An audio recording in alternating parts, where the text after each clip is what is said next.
What is up, guys, and welcome back to another Odd Popcorn for that review. I'm Chris, I'm Nick. and guys, if you're just checking in for the first time, thanks for stopping by, and if you're returning, thank you again. Thanks everybody for watching these. If you haven't hit subscribe yet, what are you waiting for? It's right down. The button's right down there. It's free. And we try to review 2 movies a week, so at least 2 videos a week. And I also remember to hit the like button because that helps us get kind of in the algorithm, get in front of some people's eyeballs. Yeah, so today we just watched just a second ago the new Mission Impossible Dead Reckoning Part 1. And I thought this was a blast. What do you think about this thing? Oh, I loved it. I was like, I didn't realize how long it was. It was like 2 hours and 45 minutes, and it didn't feel like it to me. Like it, They could have rolled me right into Dead Reckoning Part 2 and I would have sat yeah, there happily. yeah, dude. The story was really good. The action was great. Tom Cruise is awesome. I can't like all the stunts he does is crazy. Just on It's so another cool. level. I mean, all this is like kind of goes without saying at this point, but still it's like when you watch it, you're like, it's just really impressive to see because they make a point to show you that it's him doing all these stunts. Like Yeah, we already know, but it's like we might as well just show you this yeah, is really him doing it. But I mean, it is more than just a stunt work. But I just really had a lot of fun with this, and I feel like I needed something to remind me that I do still like action movies because, like, mhm, not to spend a long time on this, but just watching Indiana Jones, like, it's so high octane and high energy and everything, and I'm yawning and checking my phone. yeah. And this So it's one's, just this reminded me, like, yeah, like this one's high octane, going the whole time for the most part, and like I was into it the whole time because it has a similar kind of scene to Indiana Jones, and the one in Indiana Jones, like I was bored with, and then this one I was like, oh, what's going on? What's gonna happen? there's a couple similarities to be drawn weirdly because like this is also another case of like the thing that we have to find is in 2 parts and you got to find the 2 parts and it doesn't work without the 2 parts together kind of Yeah, thing. That that's was also true. an Indiana Jones I didn't think thing about that. too, but yeah, man, this is just exactly how you make an action movie and keep it compelling the whole way. The pacing is just right the whole way through. Mhm. When it does need to slow down for a second, it does give you some room to breathe. But um, at the end, man, without saying what it is that I'm talking about, I mean, it's not the most spoilery thing ever or whatever, but like the very end is just so like every time you think they can't make this more tense and crazy, they add more tenseness and craziness to all of it, and you're just I literally I lost control of my face. I think at a point, like I don't even know what I was looking at, like watching this, because you just can't help but react to some of this stuff. Like it's just a real good time. I liked it a lot.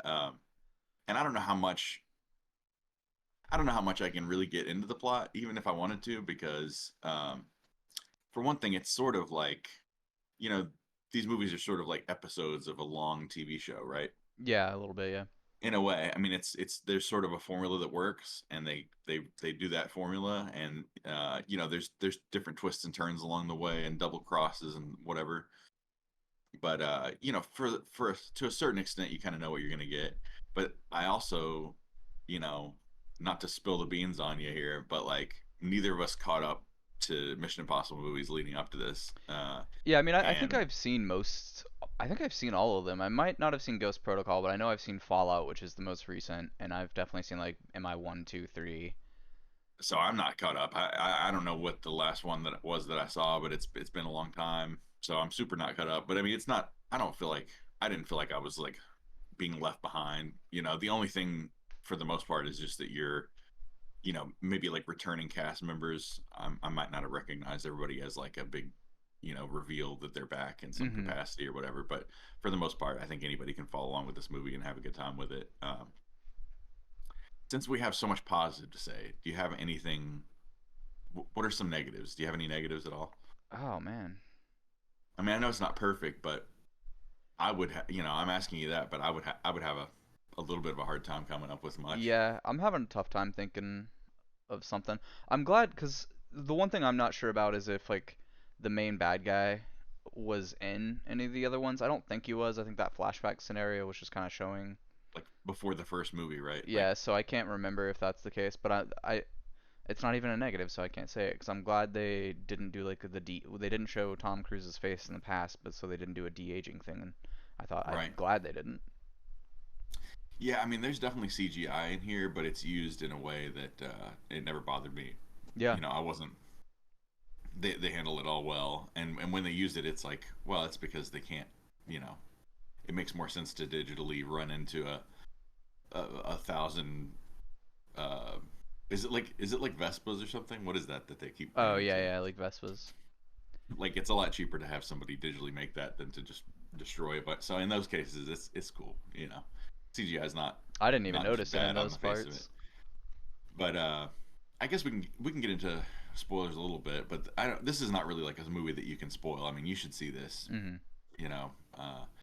But I mean, I guess the big thing, and I don't even know if it's a secret really, but the big thing is that like the villain of this is really kind of just this entity that is this artificial intelligence that sort of is kind of threatening to like basically take over. Oh, I did think of a con Okay.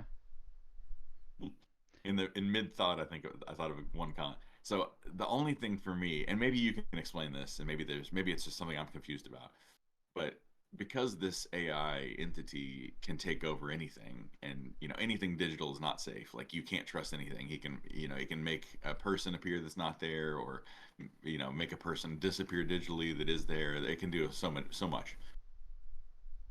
So they end up having to use like a lot of old technology so that it can't be hacked into by this entity, and then there's a scene like right before the already, kind of already famous scene of him jumping off the cliff on the motorcycle and pulling the parachute and everything.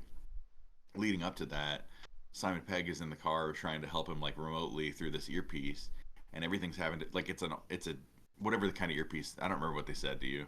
Analog. Yeah, I mean it's Well, some it's kind of, I can't remember specifically, but like some kind yeah. of analog, Well, I mean, he said he wave. basically got it off of the system, or it, they couldn't be tracked or hacked into or Right. whatever. But so the only thing is, at some point, he's like, "You got to help me figure out how to get to this train now that I've already missed it or whatever." And he switches over to the passenger seat and turns his car on, like self-drive, like autonomous mode, self-driving mode. Yeah.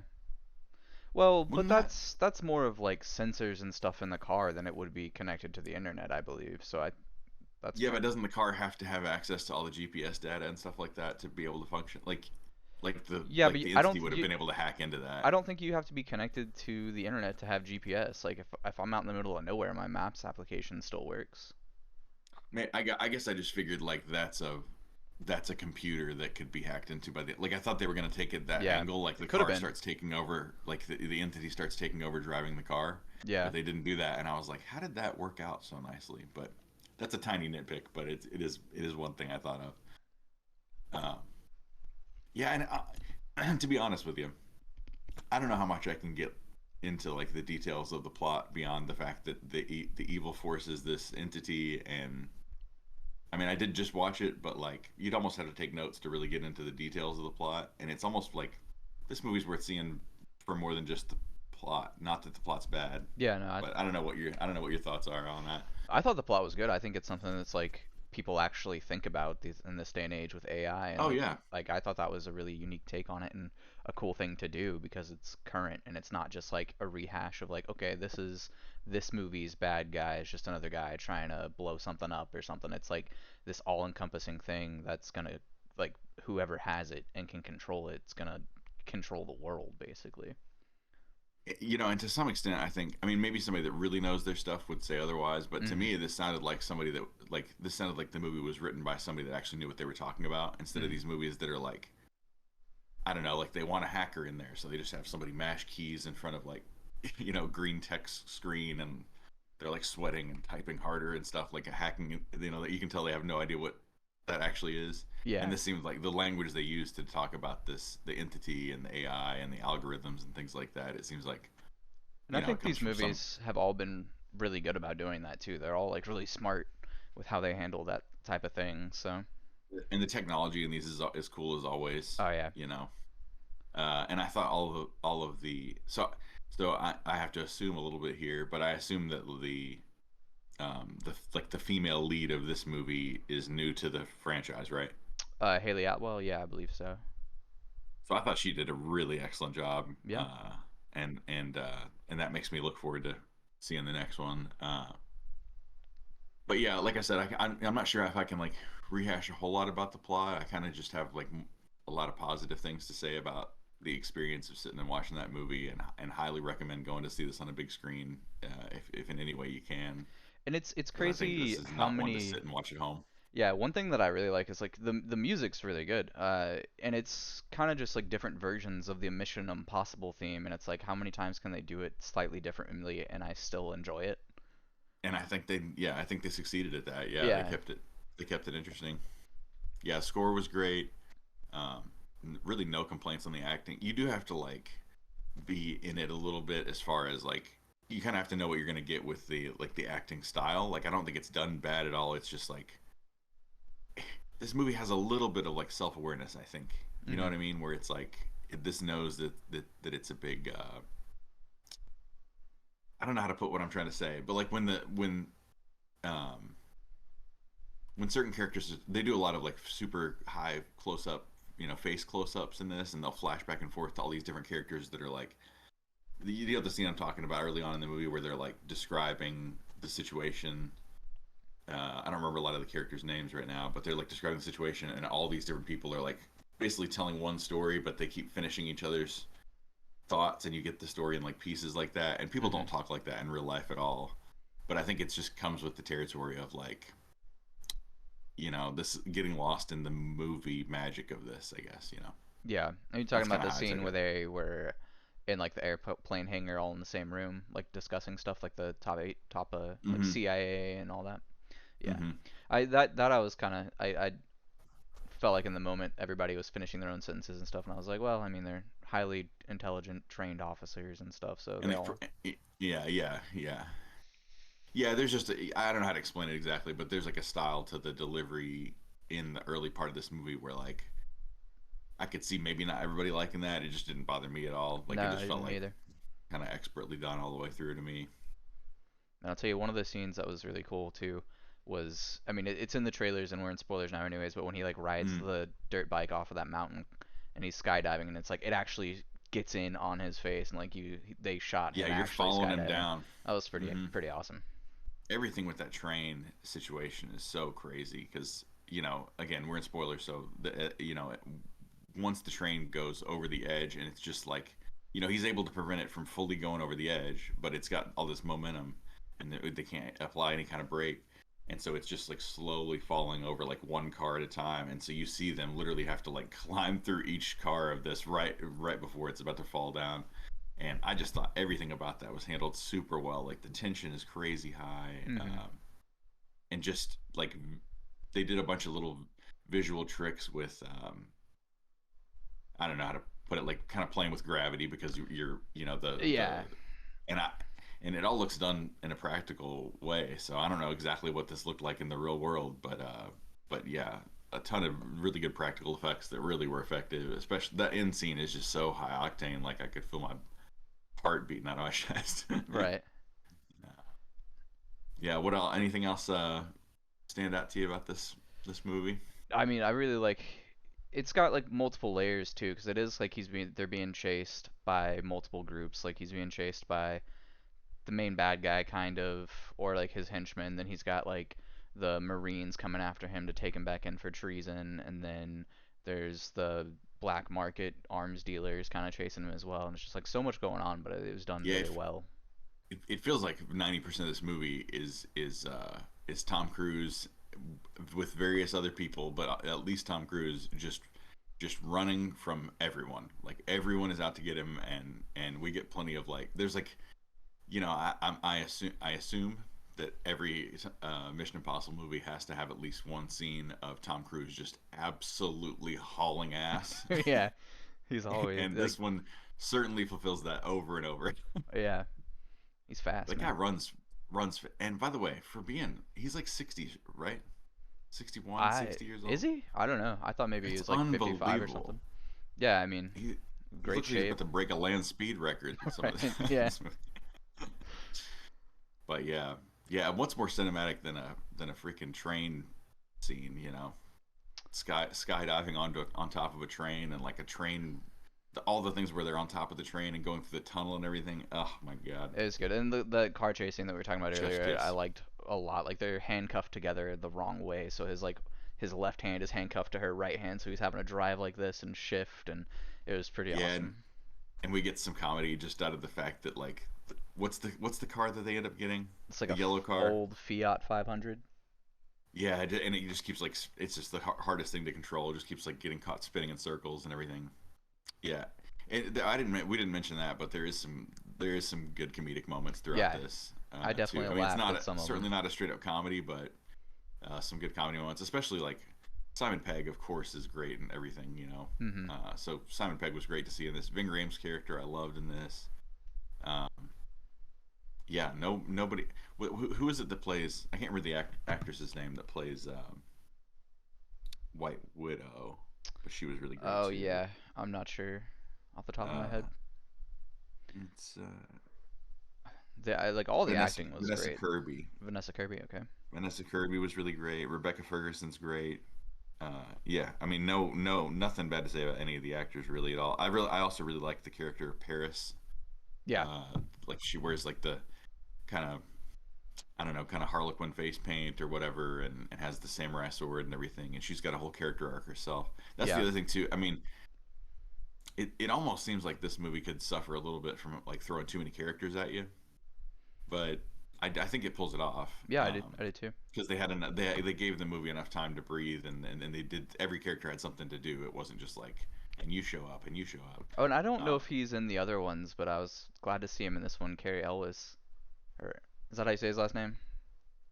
I think so. Yeah, yeah, he's great. Yeah, yeah, I don't know if he's in the role that he plays makes me assume that he must be, but yeah. now I'm gonna have to plow through some.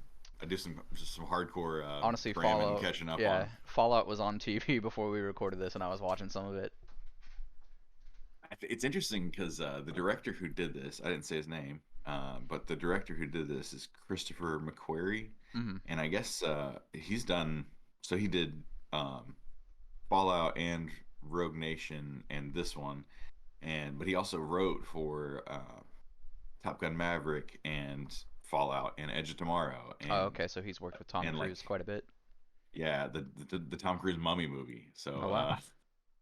yeah, he and Tom Cruise must be really good buddies, and I think there is like a somebody quoted them as saying, like, they were talking to each other like, here's the thing I've been wanting to do with a movie, and here's the thing I've been wanting to do with a movie, and so Tom Cruise said he wanted to jump off a cliff on a motorcycle and hang glide, and Christopher McQuarrie said, I want to crash a train, Okay. and so they ended up making those two things into one, like killing two birds with one stone on that one. Yeah. But yeah, I could gush about it a lot. But what score would you give this thing? Dude, I'm probably gonna give it like a 9. It was really good. I liked it a lot, and I'm super excited to watch the second part and get a conclusion to it because this could have been like a self-contained thing in its own, just ended the movie how it ended, kind of, and but there's Yeah, I mean, definitely more to it. they give it somewhere to go from here, but it's not like, I thought it was going to be more like a Spider-Man Across the Spider-Verse kind of ending where like everything's coming to a halt right here and they leave you on this mega cliffhanger, like we're on Hmm. the edge of 10 cliffs. It's like everybody's just holding their breath till the next one comes out. And this is not like that, not to its detriment and not to Across the Spider-Verse's detriment. I was just expecting that kind of thing here, and we didn't get that. Hmm. Um, but I guess I will say, like, as much as I loved Spider-Man Across the Spider-Verse, this does leave you leaving the theater feeling a little more like satisfied because more things got wrapped up in Yeah, this. like obviously there's the big. You couldn't end it. I take that back because they still got to solve the problem of the entity, and I'm sure that's what's going to be mostly what the second movie is about. But it could But have, if yeah, it could have been like a at least self-contained thing, and I'm glad it's got more. yeah, yeah, for sure. I agree with you on the dot. Actually, I was gonna say the same thing. I think I'd give this a 9. Yeah. Um, yeah. So we gotta pick a random movie. We forgot, Oh but yeah. We'll be putting another yeah, video out with a random movie from our list later this week. yeah, yeah. So yeah, remember to like and subscribe and comment below, especially if you've seen this movie, or Hmm. even if you haven't seen this movie, maybe rank the ones you have seen worst to best. I Yeah. know there's a lot of them, so Hmm. I won't give you too much homework, but yeah, but comment down below, and we will see you on the next one. Thanks for watching, guys. Yeah, we'll see you.